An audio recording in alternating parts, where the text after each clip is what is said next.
If Bimageddon didn't bite you, Injuryocalypse sure did. It's the Fantasy Forecast, Week 9 recap, and Waiver Wire show. Producer, hit that button.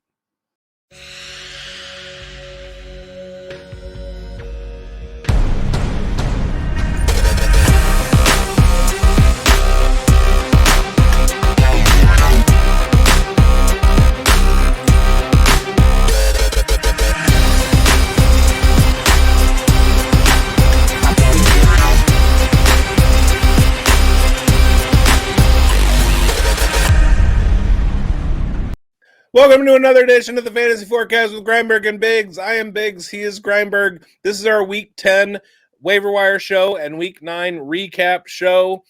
I am running on about 2.5 hours of sleep, a couple of hot toddies, a 9-hour workday. I'm about to fall over. And one of my favorite players just got folded, and he looked like a spatchcock chicken. That was the Jaden Daniels injury to me. He looked like a spatchcock chicken. And also, we're coming off a Toronto Blue Jays horrifying loss in Game 7 of the World Series with a game-tying home run and then losing it in extra innings. How are we doing, Grindberg? Well, we're both supporting our loser team hats today, too. So, Oh, not to mention the failed 2-point conversion after only going to overtime because you missed an extra point against the Jacksonville Jaguars. Schultze on our Raiders Jaguars head-to-head show said it perfectly. If the Jaguars lose to this Raiders team, they're done. I was trying to make the statement that the Raiders and the Jaguars had equal records in 2024, but we're moving in opposite directions. But watching that game, it looked like it didn't matter which team you were watching. They were both the same team. And then they go to overtime, and then it's a 1-point like it was absolute cinema watching that game, because the Jaguars may have a record that looks like they could be playoff bound and the Raiders look done, but both of those teams are equal still. And it was crazy. And then the Chiefs go out and lay an egg, get bushwhacked by the Buffalo Bills for the first time in who knows how long. Not looking good for the Chiefs either. Then we get the injuries that we're going to talk about on top of that. And you had waiver guys out, buy guys out. It was just like Week 9 sucked. yeah, it was a tough one, but, we're going to persevere through it, and we're going to get our viewers through it. And we got a lot to talk about here today because a ton of stuff happened over the weekend, and good, bad, and ugly, if you will. And let's get into the storylines. And one of the ugly ones is Kraft crumbles. Packers rising star falls to earth in a crushing ACL tear. It was supposed to be another chapter in Tucker Kraft's breakout season. The Green Bay tight end had become Jordan Love's safety blanket, red zone nightmare, king. He was the second coming of George Kittle, if you will. And midway through the Packers lost to Carolina, the air was sucked right out of Lambeau Nation on a routine play. Kraft went down, clutching his right knee after a lineman rolled on him. Today we got, word he is done. He suffered a torn ACL, ending his season. Now it's looking like Luke Musgrave might be forced into the spotlight in that tight end positions. I'm not holding a whole lot of weight behind that one, but bigz, who do you think becomes the guy now in Green Bay's passing offense? It looks so promising. Is Matthew Golden ready to step into that consistent wide receiver one? Romeo Doubs, he's looking pretty decent. Or are you betting on Christian Watson, that boomer bust upside? Or are we just kind of rolling the dice week after week here now? So going into the season, the Green Bay Packers were on my list of wide receiver rooms to avoid. Number one, because there are so many different targets that all can be good on any given Sunday. Number two, because Tucker Kraft is a dude. But this kind of clarifies things a little bit. If you look over the last month or so, Romeo Doubs seems to be the main go-to guy, but you can't discount Matthew Golden's draft capital, and I like his profile. So I feel like both of those two guys are definitely rosterable and mostly startable matchup dependent.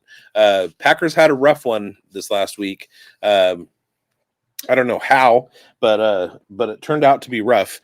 And so you can own both of those guys and probably start them most weeks. Luke Musgrave is the interesting story. If we go back and we look at his rookie season, he had quite a few games, including one in the playoffs. He had a 14-point game against Dallas in the wild card division, or in the wild card week. He had 5 games over 8 points as a tight end. That's going to put you in like back end tight end 15 territory. He had those games as a rookie, kind of a mini rookie breakout, not quite on the level of, the guys that were down, but it was pretty good.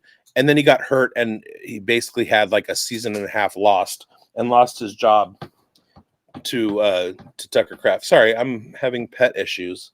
And so I'm of the opinion he's not in our waiver sheet now because we had already put in our we had already filled out our waiver sheet before or filled out the show sheet before he Tucker Kraft got hurt, or I did anyway. And I have a priority ad over Luke Musgrave, but put in a claim for Luke Musgrave behind my recommendation, because if you miss out on my guy, you'll probably have a good time with Luke Musgrave. And be sure to wait to listen to bigz's guy too, coming up at the top of the hour here. Now, another storyline, just not a great situation whatsoever for that Tucker Kraft. And now we're getting into some other news here. I mean, obviously, Josh Jacobs becomes now a more of a leading source here in that backfield. I think they're going to be leaning on him quite a bit more. Like bigz mentioned, Luke Musgrave might be a guy that's going to be on our radar now based off of his production in his rookie season. He did get injured, and he actually was ahead of Tucker Kraft, leading into that rookie season when those two guys were both rookies. So, he's got some upside here. I don't think he goes in and becomes, what Tucker Kraft has become, but still some upside there for Luke Musgrave. Now, bigz, let's move on to the next storyline here, and that is Caleb's chaos.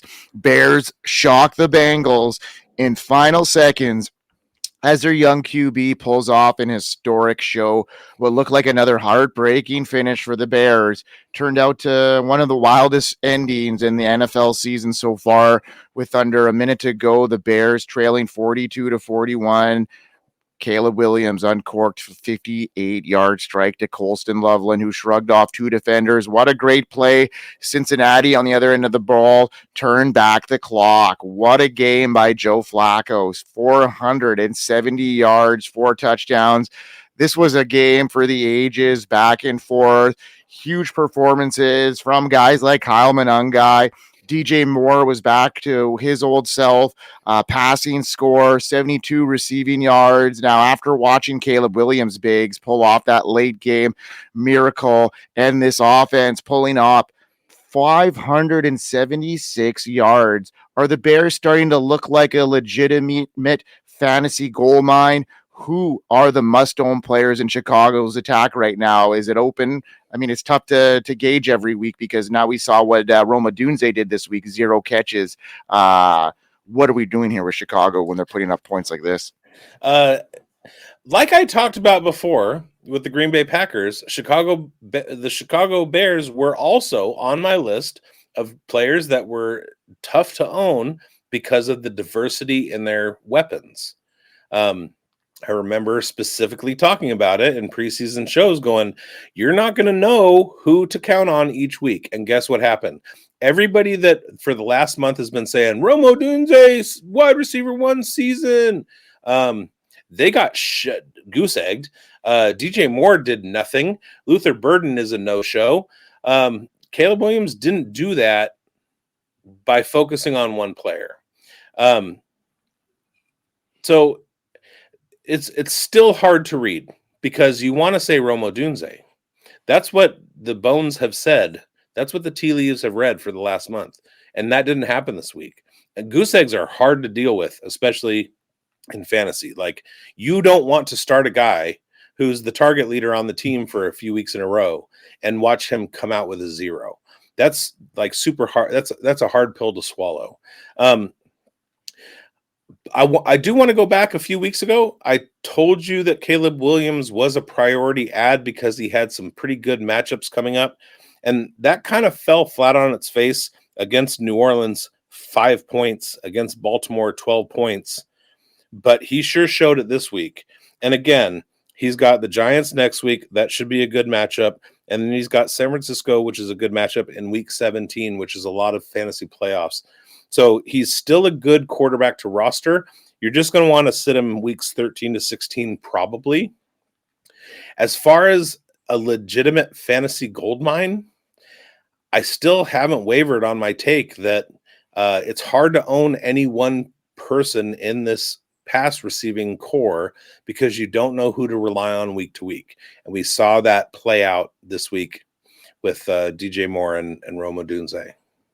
Yeah, I mean, if you look at that Ben Johnson offense, it's tough to pinpoint sometimes week to week who's going to be the beneficiary, and it's just matchup dependent. You look at maybe how that game is going to be structured now from now on. Look at what Kyle Monangai did this week here. We got to look at that backfield now too, and thinking that, you know, he's played himself into a good amount of work now moving forward, maybe a 50-50 split, even that, right? You know what I mean? You're going to see that, you know, Gibbs Montgomery kind of role here in Chicago taking over. That's not necessary. They could cut DeAndre Swift. They could trade him away before the trade deadline, and they have like a bell cow RB1 at home. We waited 3 years for the Roschon Johnson breakout, and Kyle Monangai was the friend we made along the way. Like, I am so bereft because of the lack of Roschon Johnson breakout. And like, you couldn't have told me 6 weeks ago that that if DeAndre Swift went down, Roschon Johnson wouldn't be the guy that took over everything. But instead it would be Kyle Monangai. I would have said you were crazy. Now I'm like, you better put Kyle Monangai on your roster, which that's another one that we talked about a couple weeks ago. That was another one of my priority waiver ads. Go get Kyle Monangai. And look how it paid off this week. So we have some starts and sits to talk about in a little bit.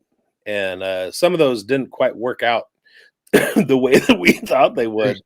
Yeah. But the track record of this show with our waiver wire ads and the starts and sits shows, we're doing pretty good. Yeah. We tell you to pick up somebody on waivers. We may not have them in a start role, but if you picked them up off waivers, you're definitely benefiting. So Monangai and Caleb Williams are the most owned players. You start Kyle Monangai every week. He's, in my estimation, taken over that RB1 spot. I think it's going to be a little bit more of a split. I think that, you know, he's worked himself into a good role, and we'll have to see. I mean, they're going to be, you know, we see what Ben Johnson did last year and the years before with Detroit.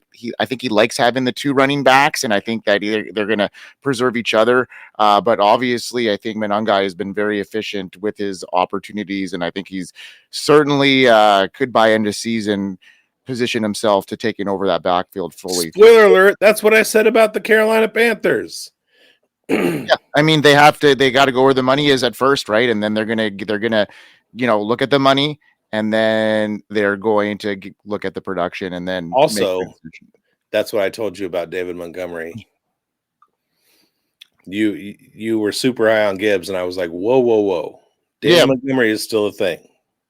Absolutely. And David Montgomery, I was fading Montgomery, and he's not anywhere near the top 24 running back that you had pegged him as. So I faded him out of that range. So we're in good shape with that call. But obviously, I didn't fade David. I didn't say David Montgomery was going to hit. I just said Jahmyr Gibbs wasn't going to be the RB1 because David Montgomery was still going to be getting play. And Jahmyr Gibbs he's having a good year. He didn't help me this week, but he didn't. Yeah, let's move on. Let's get on to Drake London, because this is a guy that certainly helped my rosters this week, and you know, helped propel it to fantasy goodness. And he took flight, and the Falcons star puts on a one-man highlight reel in a heartbreaking loss. If you watch that game, that showdown in week 9, you probably came away asking one question: is Drake May human? After missing last week with a shoulder injury, returned with a vengeance, 9 catches, 118 yards, and a career high 3 touchdowns, each one more jaw-dropping than the last. His final grab, a one-handed toe tapper on 4th down. What a play. Now he's looking like pretty legitimate wide receiver one headed in for this home stretch. Now, bigz, after another monster game, he's put together 4 in a row, obviously with, excluding the game he missed, 3 touchdowns in this one. Where are you ranking him rest of the season? Is he creeping into that top 5 wide receiver tier or just sitting outside that elite group right now? I mean, he has to be in that conversation. When we look at, let's just isolate it by unscore. Where do you go? His unscore is 12th in the history of the unscore. So since 2018, Drake London sits at 12.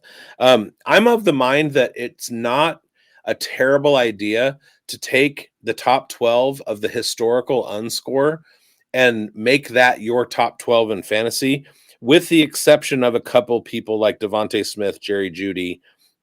But we're talking Justin Jefferson, Jamar Chase, CeeDee Lamb, Malik Neighbors, MHJ, that's another exception, JSN, Chris Olave, maybe another exception, Jerry Jeudy, Jordan Addison, Amika Ibuka, Devontae Smith, Drake London. Garrett Wilson is just on the outside of that. There aren't a whole lot of guys who are finishing in the top 12 every week that are outside of that conversation. So I think it's a pretty good model. Drake London is right there as a wide receiver one in the historical unscore model. What does that mean? That means that he can flash and have games like he just had.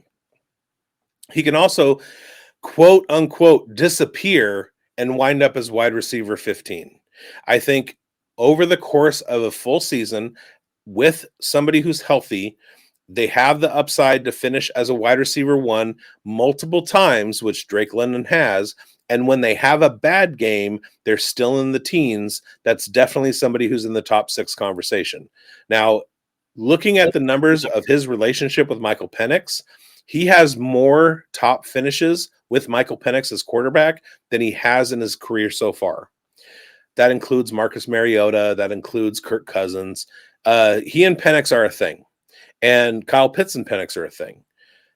Kyle Pitts is not taking away from Drake London. And Drake London was making some masterclass type catches throughout the game. This is a guy that if Raheem Morris isn't an idiot, he's got to look at that game film and go, we need to give this guy 15 targets a game. And I think that as fantasy players, we should follow that. We need to have him in our lineups every week. Absolutely. And I think that you said some really great points. I think the only thing that to add to that and that might cap his ceiling is we're looking at games where he is without Darnell Mooney. And when Mooney plays, he garners a little bit more of that attention and some target share there. So when Mooney comes back, that might cap his ceiling here. But we're looking at Drake London as the last game 40% target share. When he's connected with Michael Penix, he's hitting at I think a 30% target share plus. So yeah, I love this connection. And, he was one of my bold takes at it into this year as, finishing a top 5. I'm still standing with that. I think he's going to finish strong. And that's why I asked that question to see where you're evaluating him right now. In his last 4 games, he has 3 finishes over 26 points, one with 26, one with 31.8, one with 38.8. He doesn't have great matchups going into the playoffs. In the playoffs, he sees Seattle, Tampa Bay, Arizona, and possibly the Rams. So week 12, New Orleans, that'll get you in. But he seems to be, I don't know if you could say he's matchup proof. His big boom weeks were against very, very good matchups, except for Buffalo. So I guess it's a mixed bag. It looks like he's kind of matchup proof on paper because he's had terrible games against really good and really bad defenses, but he's also had boom games against good defenses. So you just got to roll with him. He reminds me a lot of Garrett Wilson. If he's on the field, you got to put him in your lineup, period. Mm-hmm. Absolutely. All right, let's move on to our next big storyline. Bigz and Brock is back. Bowers erupts for 3 touchdowns and reminds fantasy managers why he's a cheat code. After weeks of frustration, whispers of a sophomore slump, he was silenced. All critics, he was banged up. He missed some games, but even in the games he did play, I think he was, ranked like tight end 11 in fantasy points per game. And now the Raiders superstar, fully healthy, back to where he was the personal highlight reel. 12 catches, 127 yards, 3 touchdowns, even though Vegas fell short in overtime with that failed 2-point conversion. Fantasy managers who kept faith in Bowers were rewarded with the tight end performance of the year. The chemistry now is undeniable. He's commanded nearly a third of the team's targets and reminding everybody why he was the first round fantasy pick. And Bowers' monster comeback game. Is it safe to say he's locked back in as the tight end 1 overall here, Bigz, or do we need to see him string together a couple more of these games before we go all in again? This is a tough one for me. So as everybody that watched, and I don't want to spoil later content in the show, but as everybody who watched our starts show saw, I was absolutely over the moon about the fact that I got to say throw Brock Bowers into your lineup. Not that anybody was debating whether or not they would. As soon as anybody who owned him knew he was going to be on the field, he was going to go into their tight end spot, period. So it wasn't a revelation. However, it was an opportunity for me to talk about him, which I will take every opportunity to do. He had a tight end 2 finish in week 1, got banged up, didn't do so hot against the Chargers, the Commanders, or Chicago, and then he was off the field for 4 straight weeks with the bye. So that's not helping any lineups. He comes out and he has that performance against Jacksonville. Here's the thing. Jacksonville was a great matchup for him. Jacksonville is terrible against tight ends, and the Raiders exploited that. He had his target high of the season at 13. Of course, he had his catch high at 12. He was making things happen after the catch, and he wound up with 3 touchdowns because, let's face it, he was the go-to target. One of the funniest things that I saw this weekend was how on his first touchdown catch, when he caught it, landed with his butt in the end zone, the Jaguars cornerback Newsome started celebrating. It was a touchdown, bro. You didn't do anything, but you're celebrating. Anyway, moving forward, he's got Denver, Dallas, Cleveland, the Chargers, Denver again, Philly, and Houston. All of those, if you are on Sleeper, all of those are orange to red matchups. That means they're in the back half. Those defenses are in the back half of giving up tight end points. That's not good. However, we all know his talent level. And all it is a matter of him getting the targets from the Raiders. And I think for Chip Kelly, and hey, Chip, I know you're watching the show, get the ball to Brock, period. That's it. So after my saying that to Chip Kelly, my message to Chip Kelly, I think it's safe to say he's a top 5 tight end the rest of the way. Yeah, I love it. And honestly, Bigz, I think if your O-line was any sort of respectable, your team is a very good football team.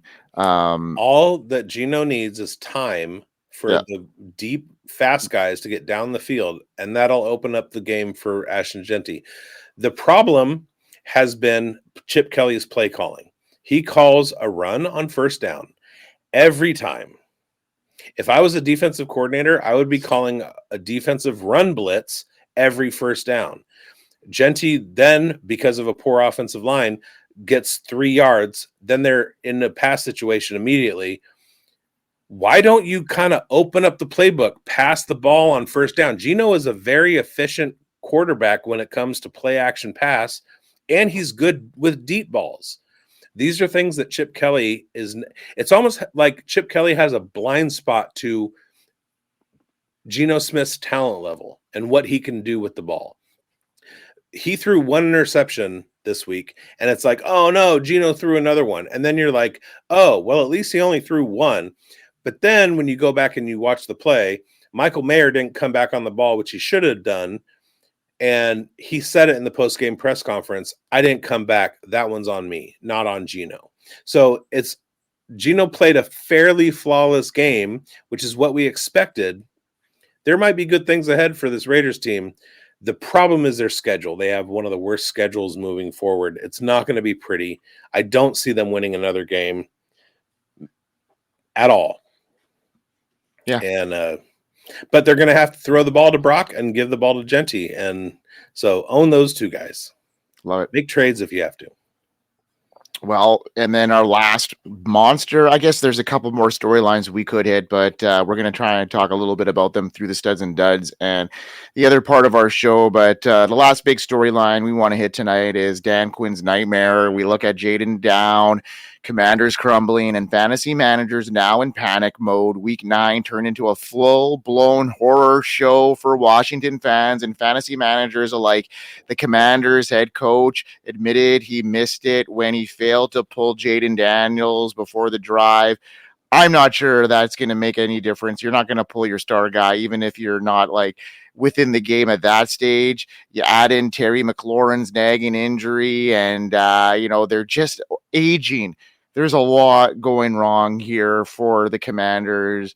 It's time to reset. It's time to relock. And what are we doing here now, bigz, with the Commanders after this suffering this loss with Jaden Daniels sideline? Mariota is now stepping in. How much of a downgrade are we talking about for Washington's offense in general? Is there anyone left on the radar to roster worth trusting in your fantasy lineups next weekend beyond in? Well, you're not going to have Luke McCaffrey, but you are going to have Deebo Samuel and Treylon Burks, who had one catch for 14 yards as a 14-yard per catch average.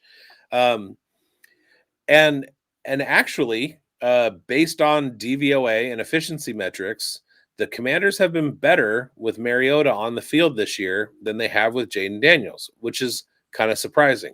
Now, Jaden Daniels has been better in fantasy than Marcus Mariota, but we all watched Marcus Mariota put together a top 10 quarterback season when he was with the Falcons. He can do that. That's his upside. He is a must-own, doesn't make our sheet, but he is absolutely somebody that you need to have on your roster if he's on waivers. You need to make a claim or throw some fab out there for him. Bill McCroskey-Carrot ain't it. I think Chris Rodriguez is the one to own on this team. It's not that he's going to do much for you, but if he does get the ball, he's going to be more highly efficient than McCroskey-Carrot or Jeremy McNichols. And then, Zach Ertz gets a boost when Mariota comes out there. And hey, I'm still banking on a Treylon Burks breakout. And if there's never been a great time for it before, there is now. And then we know that Deebo is their go-to guy at this point. McLaurin will be back on the field at some point. They're better with Mariota. So yeah, I think they're fantasy fine. It's just, we need to watch things play out. We need to see Rodriguez get the majority of the snap share and the touch share, etc. We need to see Treylon Burks folded into the system. You can look at Jalen Lane. He's fine. Well, let's look at the next couple weeks. Does Jalen Lane have a higher target share than Treylon Burks? If that stays consistent over the next couple weeks and Jalen Lane does something with it, go ahead and grab him. It's a rotting carcass of the oldest roster in all of the NFL, but there might be some bright points there.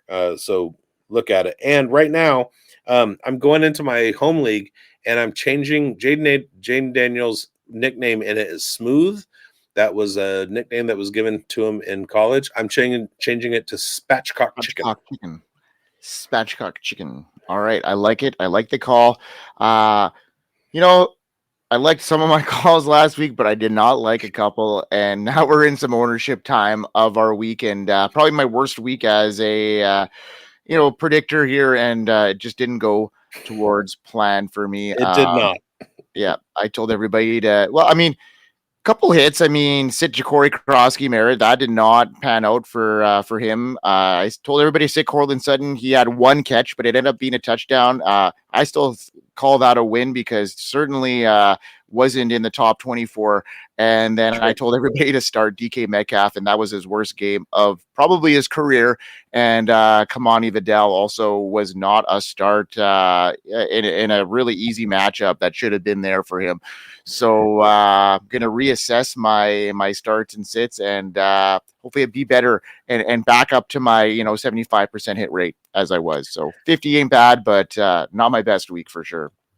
So I'm going to go ahead and do what the viewers love, and that's my hat change. I'm going to start with my L's. I said to sit the Patriots wide receiver core. Popped, but he only had 6 targets. One of those included a touchdown, so he wound up with 20 points.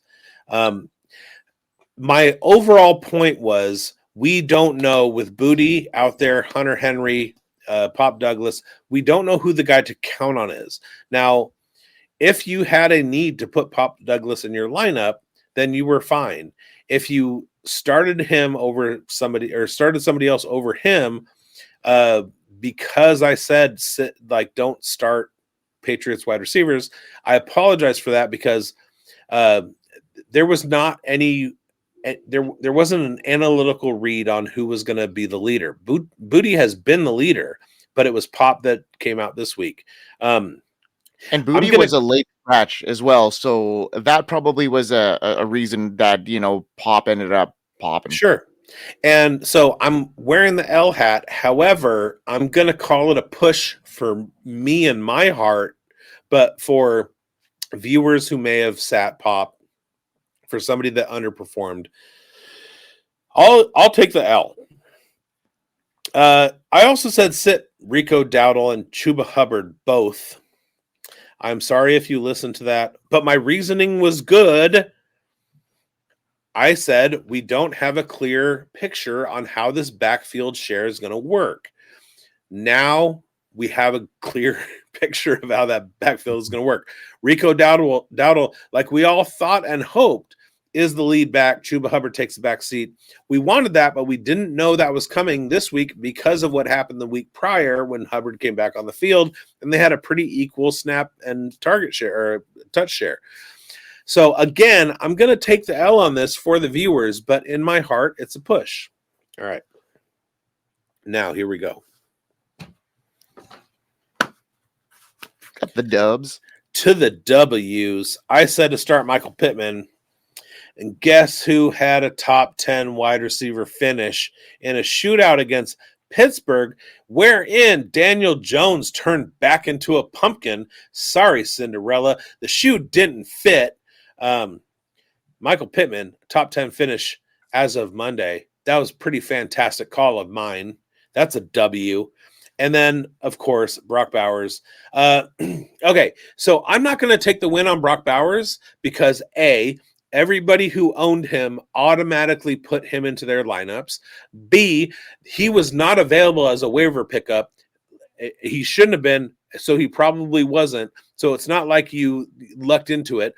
Number 3, me saying to start him wasn't great advice because you were going to do that whether I said anything or not. However, me pumping him up and he finishes as tight end 1, I'm going to take that as a win. He had an historic game. There are 2 people who have done what he did this last week with his number of catches, number of touchdowns, number of yards. And I forget the first one, but the second one, you throw in 5 yards rushing, and the only person who's ever had a game like that in history was Jerry Rice. So now there's one echelon up there in a certain did I say certain? In a certain statistical category that includes only Jerry Rice, the greatest NFL player of all time, and Brock Bowers, the greatest NFL player of all time that has eaten my pizza. You didn't say the greatest player of all time, though, Tom Brady, but we'll move on from that. No, and Jerry Rice, the greatest NFL player of all time. We'll let the rings decide that. All right, let's you won't talk about rings. What I want to say is you look at the things that Jerry Rice did and you talk about positional difference and who was better at their. Tom Brady has competitors at the quarterback position. Jerry Rice has no competitors at the wide receiver position at all. He's got no competitors as a champion. That's kind of the idea of the game. Is a team game, right? Anyways, let's move on to our waiver wire pickups, bigz, because we're 35 in and we got to rip through these ones. So let's get into the meat and potatoes of week 10 and who our fantasy viewers need on their lineups. So in their rosters, let's start with we're going to wait to the end to talk about your spotlight here, bigz. So maybe I'll talk about my tight end first, and then we'll move on to running backs and stuff like that, and we'll get into your spotlight right at the end because everybody's waiting for it. All right, I'm going to talk about Theo Johnson because he's a guy that if you're limping through a tough season here, there's one bright spot right now outside of Jackson Dart in the Giants offense, and that is the rookie tight end Theo Johnson. And the future's bright when you look at their offense moving forward.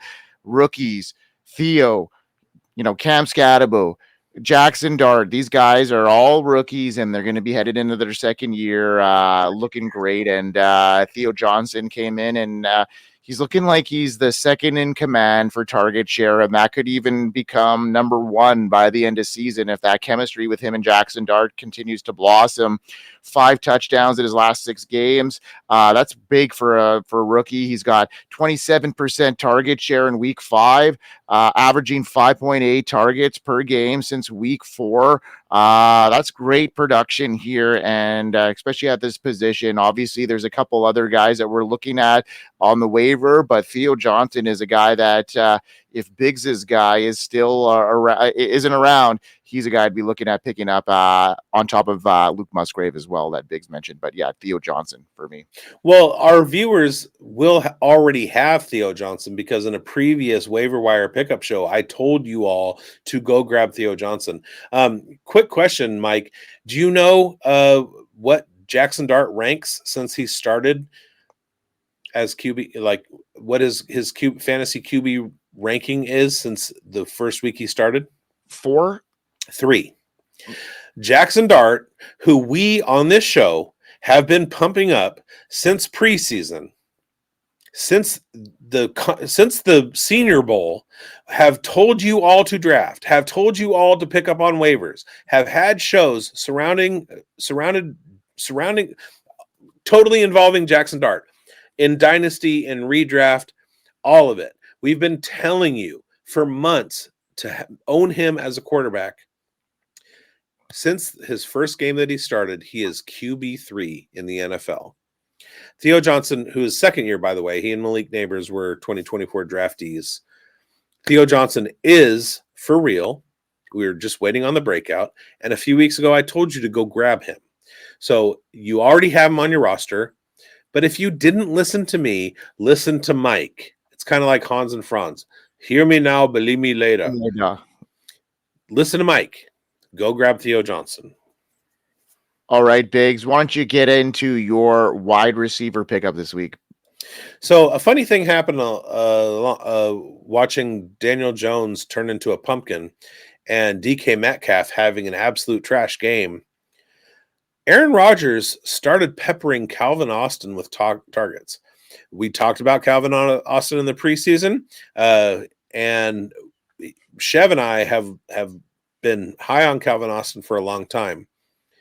One thing that we know about Aaron Rodgers, besides the fact that he's from Chico, California, went to Butte College, was my quarterback at Cal, and is an MVP and Super Bowl champion, and will definitely go into the Hall of Fame, but also he's kind of a jerk. When he finds somebody that he trusts, he goes to them over and over again. And one of the developments that I saw in the game against Indianapolis was that he has a lot of trust in Calvin Austin, and he was going to him a lot. It doesn't mean that Calvin Austin is going to have a huge breakout. It doesn't mean that this target share for Calvin Austin is going to continue. But there is an indicator that there is a possibility that Calvin Austin becomes a trusted go-to target of Aaron Rodgers. We talked last year in 2024 when Rodgers was with the Jets about his relationship with Allen Lazard and how we wanted to see Lazard break out because they had a relationship.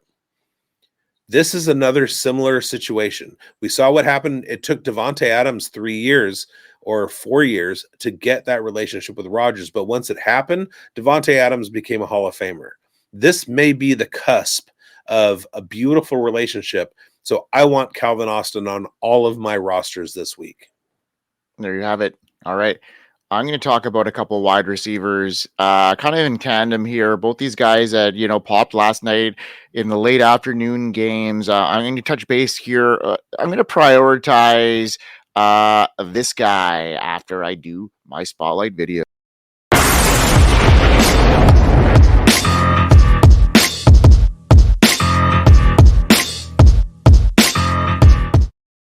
Okay, so my first and my top priority guy at the wide receiver position, outside of bigz' guy at the end of the top of the hour here, I'm going to talk about Parker Washington. When they lost Travis Hunter, the Jags, to injured reserve, most of us thought that Brian Thomas would be the guy that would, come in and take on the majority of that. I started picking up, Washington when I heard the news, just taking stabs because, there was De'Ami Brown, who's also somebody that should be on people's radar, but it was Parker Washington. And coming out of the bye, it was him. He stepped directly into Hunter's role that we all thought that he would come into. The aspirations were high for Travis Hunter, but it doesn't look like it's going to pan out now. 7 catches for 77 yards on 8 targets, most targeted person in that game. He looked confident. He looked, most importantly, he had the trust of Trevor Lawrence, something that Thomas has not been able to establish all year. With Thomas nursing that ankle injury, he just hasn't been the same player that he was last year. Washington is now stepping into a high volume role and is suddenly more aggressive on the Jags passing attack. He led the Jags with 8 targets, earned 26% target share, ran routes on 92% of his dropbacks. He averaged 2.15 yards per route run since week 7. That's a great metric. Anything over 2 is money in the bank. And next week he faces the Raiders defense. So I'm loving this situation for Parker Washington, continuing that momentum. And he isn't just filling in, he's emerging with Hunter sideline, Thomas limping. This is going to be a situation worth notable. And another guy that popped last night that you should be keeping your eye on as well. We mentioned him in the preseason. I was really high on Torrey Horton, and it was just a matter of time before his opportunity came. He's becoming a red zone threat. He's in that slot role with Cooper Kupp banged up. And if that continues, we're looking at Torrey Horton becoming a staple in a under the radar, high powered offense now led by Sam Darnold, who many people were fading this offseason, but not bigz. And he kept me on the Sam Darnold train. And I'm glad I did, because look at what is happening. Sam Darnold became, setting some records here for the Seahawks. I'm looking at this and, loving every minute of it. And Torrey Horton is going to reap the benefits if Cooper Kupp is sidelined still. So 2 of these guys, I personally would prioritize Parker Washington ahead of Torrey Horton, just based off opportunity and, maybe more opportunity moving forward, but can't deny what Torrey Horton has brought into the table so far. Yeah. You mentioned Parker Washington. He faced the Raiders on Sunday. Sorry. Yes. He's playing Houston, I believe, this coming week. And Torrey Horton has been on the radar. He was part of our like rookie drafts. One of the things that is important to look at with wide receivers in fantasy is their first read target share. And neither of these two guys are first read guys, and they're not going to be. So what happens is most plays are going to be drawn up so that Brian Thomas Jr. is the primary target, or Jackson Smith-Njigba is the primary target. When the quarterback sees them down the field, if it doesn't look like they're in an open situation, they're going to go to their second target. Now, that's fundamental football. These two guys have become the second read targets in those offenses. And when we have a historical season from Sam Darnold, when we look at the efficiency of Trevor Lawrence when he's throwing to Parker Washington, both of them are absolutely startable every week. Love it. All right, Biggs. It's time for your spotlight.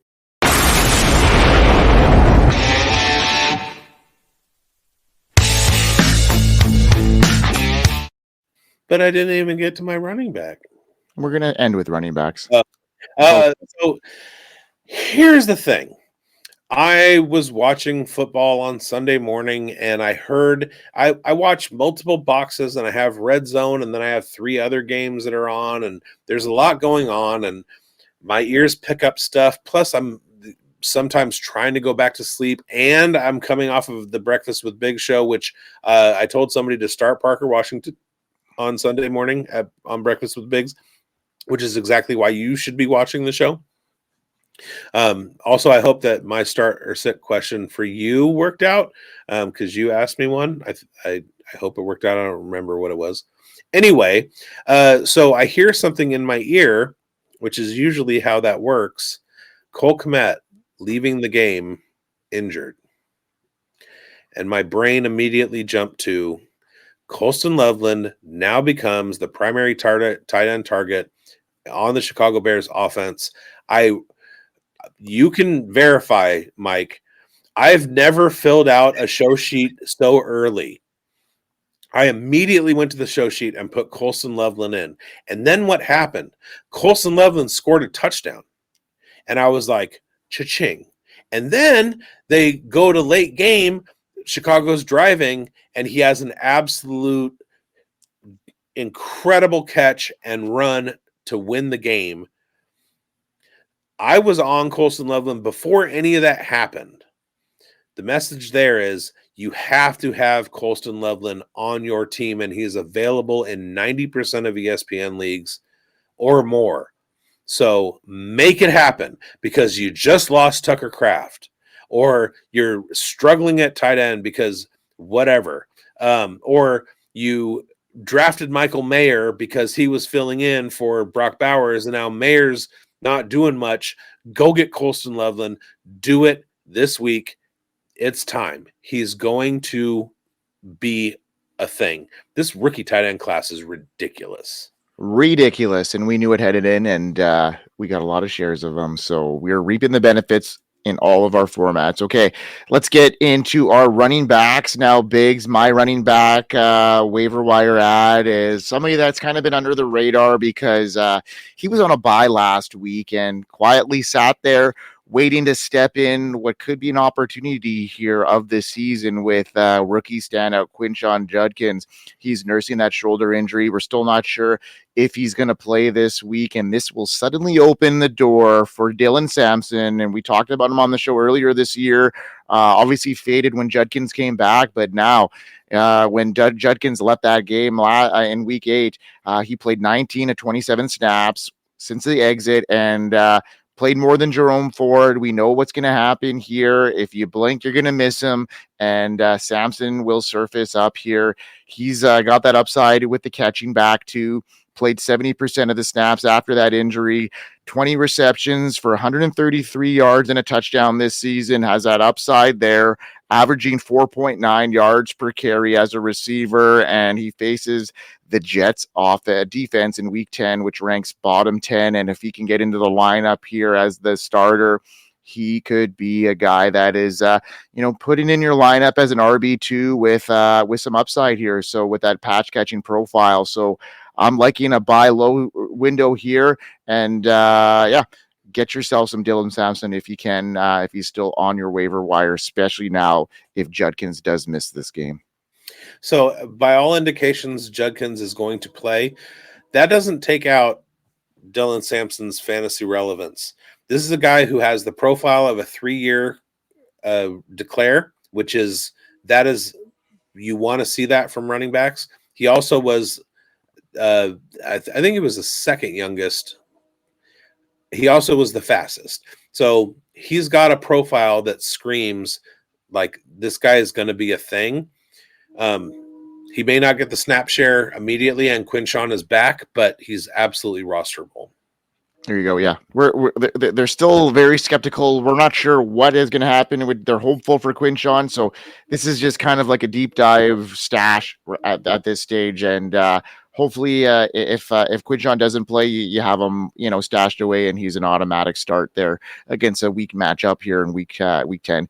Now, bigz, finish off this show with your running back ad.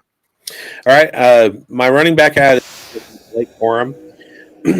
So overall, the touch share that Corum and Kyron Williams had in this blowout victory that the Rams had was about 33% to Corum and 66% to Kyron Williams.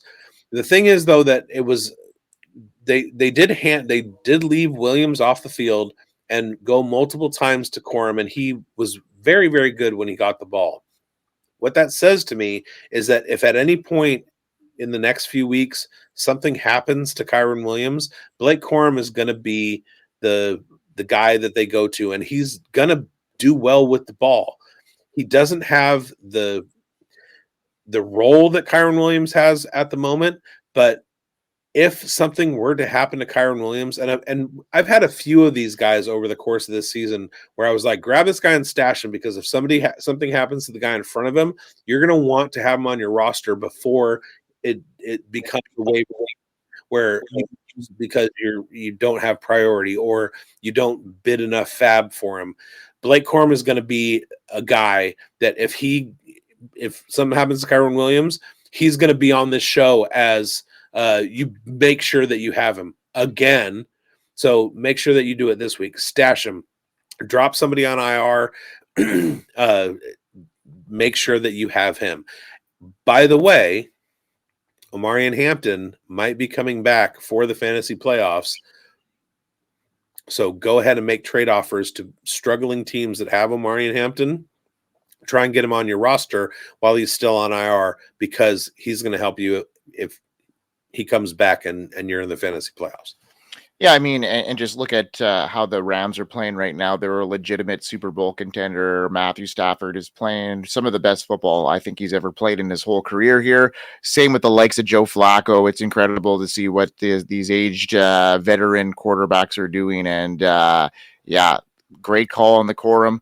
And continue to get him around, because one injury away and he's in a high-powered flying offense, and he's already carved himself out a role, even with Kyron Williams. So love it. Somebody in a group chat that I'm in was talking about Sam Darnold MVP, and I was like, it's Matthew Stafford. There you have it. He's got like 24 touchdowns and 2 interceptions, and we're halfway through the season. Mm-hmm. If he eclipses 40 touchdowns and throws fewer than 5 interceptions, you can't not call him an MVP. There you go. All right, bigz, let's wrap up this show for the week, and we got a lot going on for week 10. So let's get into it. Let's unwrap what's happening for week 10 here on FSAN. I gotta go back to work tomorrow and open the store. And you mean with the shows? Mm-hmm. FantasySportsAdvice.com is where you want to go for all of the content. Coming up this week, we've got Points After Thursday, which guess who's not going to forget this time? This guy. Points After Thursday, after the Thursday night football game, right here on FantasySportsAdvice.com. Grindberg and I will be taking your starts and sits questions and doing our best. The following day will be Friday, and you will see the Dynasty Pulse, our Dynasty show, as well as our sit show from the Fantasy Forecast. Saturday is our start show, and then Breakfast with Bigz, 8:30 a.m. Sunday, West Coast time. I will be sharing a cocktail and doing starts and sits advice. Spilled Coffee follows that show. Great people. You're going to want to watch it. We've got a documentary coming out that I am, as Amber said, featured in. But in the trailer, it's just my hat with my head down looking at my phone for some reason. Anyway, there's a documentary about sports betting and fantasy that's coming out that we're involved in. So look for that. And then we go back, run it back, start it off Tuesday, waiver wire and weekend recap show. A ton of content for you. Not to mention all of the other great content on fantasysportsadvice.com, like Devi Dojo and other shows. Be sure to check that out. And if you want any exclusive recipes for a spatchcock chicken, hit me up in my DMs. I'll hook it up. And from all of us on the Fantasy Sports Advice Network, from the Fantasy Forecast, we hope you win. Peace out, everybody. Have a great week. We are here. FantasySportsAdvice.com, offering the best fantasy sports social media platform. Why join endless Discord communities or the trolls of Reddit? Fantasy Sports Advice is a community designed to help you win with 24/7 support. Go to FantasySportsAdvice.com and become a pro member for unlimited access. Again, go to FantasySportsAdvice.